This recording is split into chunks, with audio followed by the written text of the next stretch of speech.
शौनकादिक ऋषि नारद जी को नियमावली बताते हैं। कथा के क्या नियम है, क्या करना चाहिए, क्या नहीं करना चाहिए, ये कथा में बताया गया। भागवत कथा सुनने वाले सबसे पहले श्रोता ध्यान दें। प्रतिदिन श्रोता को 7 दिन तक, जब तक वह परीक्षित बनवे तब तक जमीन पर शयन करना चाहिए।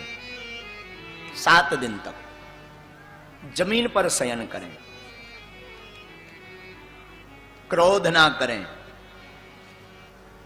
क्रोध बिल्कुल ना करें, आवेश ना लाएं, असत्य ना बोलें, झूठ ना बोलें, हो सके तो कम बात करें, क्योंकि ज्यादा बोलने से स्वभाववश झूठ निकल जाता है। कम बात करें। 12 अक्षर मंत्र का निरंतर जप करते रहे। ये श्रोताओं को नियम है। जो कथा, कई लोग कहते महाराज कल आपने कथा में बताया कि धुंधकारी को विमान लेने आया, तो एक पत्रकार ने किसी से पूछा था कि महाराज पहले कथाएं हुआ करती थी तो विमान आया करता था, आजकल कथा बदल गई क्या? इतनी कथाएं हो रही, जहां देखो एकदम भीड़ मची है, भागवत भगवान की है आरती, जय भागवत भगवान की खूब मची हुई है, पर विमान तो दूर की बात, बैलगाड़ी भी नहीं आ रही। कारण क्या है? कथा बदल गई या कहने वाले बदल गए या श्रोता बदल गए? बहुत सुंदर जवाब दिया एक महापुरुष ने।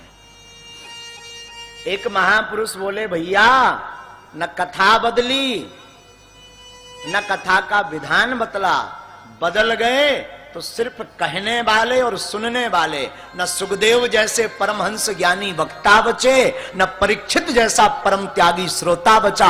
आज अगर ये दोनों फिर जुड़ जाएं तो फिर विमान आएगा।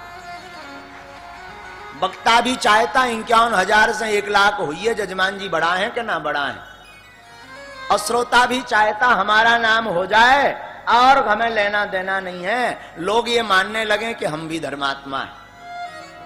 तो ये दोनों का संयोग ना जुड़ने के कारण आज भी कथाओं में जो फलश्रुति प्राप्त होनी चाहिए, लोक वार्ता के लिए, लौकिक यश के लिए की जाती है। मैं प्रार्थना करूं, भागवत कल्प वृक्ष है, जो यश चाहता उसे यश मिलता, जो धन चाहता उसे धन मिलता, जो भगवत भक्ति चाहता उसे भक्ति मिलती, और जो गोविंद को चाहता उसे कथा में ही गोविंद मिलते।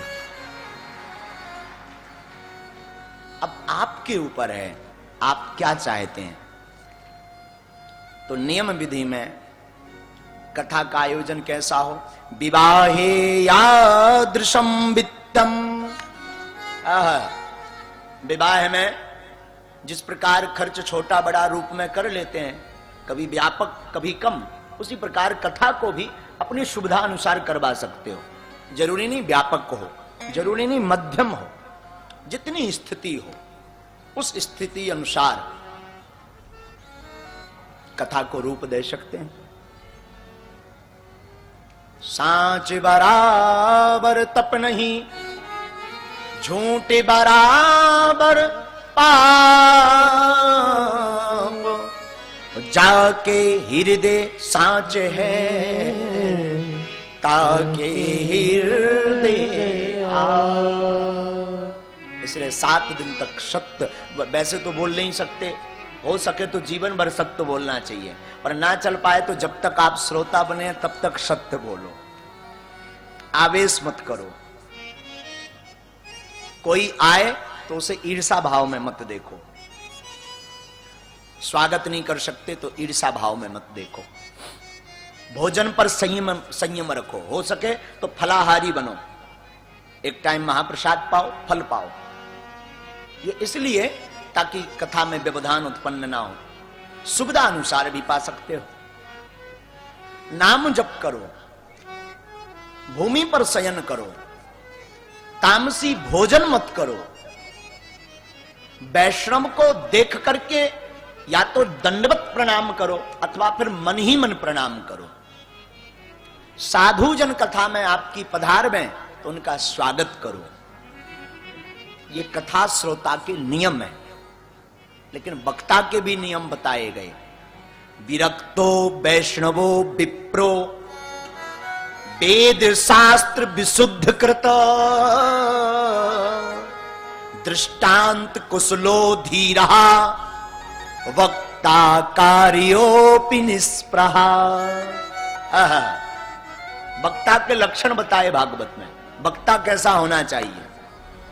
विरक्त होना चाहिए, ज्यादा फक्कड़ भी ना हो, पर विरक्ति भी होनी चाहिए कि ज्यादा लेने के चक्कर में ना बैठा हो। वैष्णव, जिसने वैष्णव दीक्षा ले रखी हो, वैष्णव हो, ऐसे वक्ता के मुख से कथा सुननी चाहिए। ध्यान से सुनना, वैष्णव हो। विप्रो, यहां ध्यान देना है, विप्र हो। विप्र कहा गया, ब्राह्मण नहीं, विप्रो।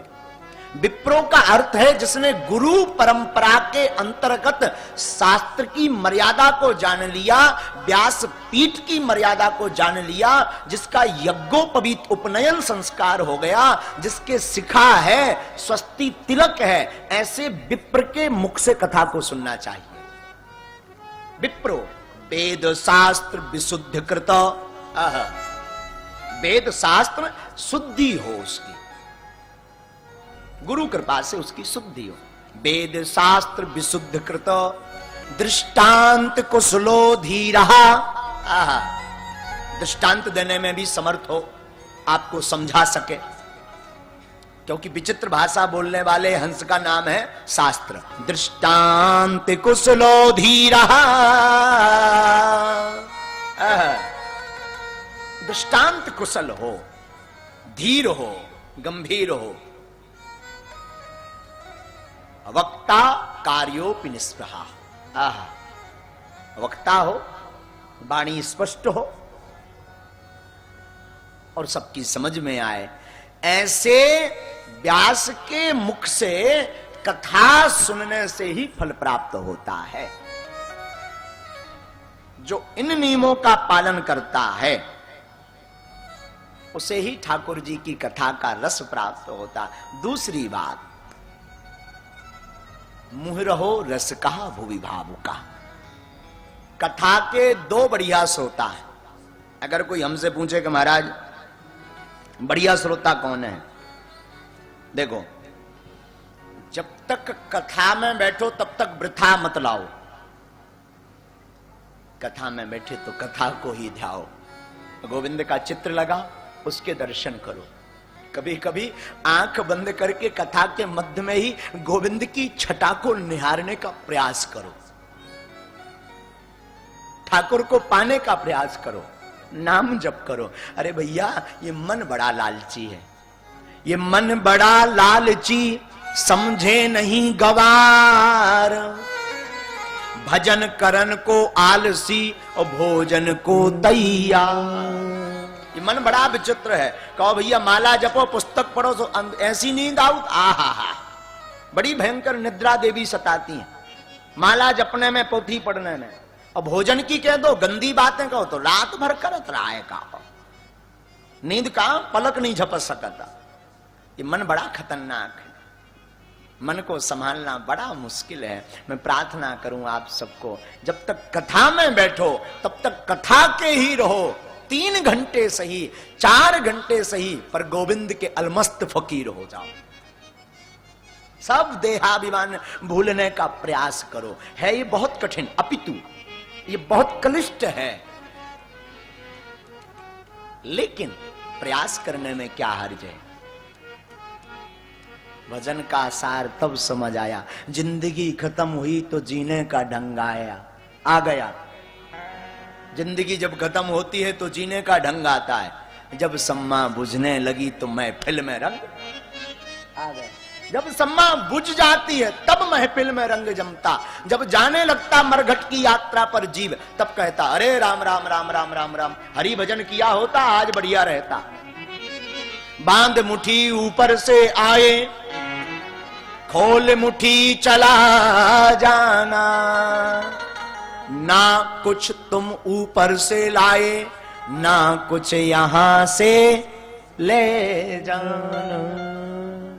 बांध कर मुट्ठी आए थे, सो खोल कर मुट्ठी जाना है। ना कुछ लाए थे ना कुछ ले जाओगे, साथ अगर जाएगा तो केवल हरि नाम जाएगा, दूसरा कोई आपका साथी है ही नहीं जगत में।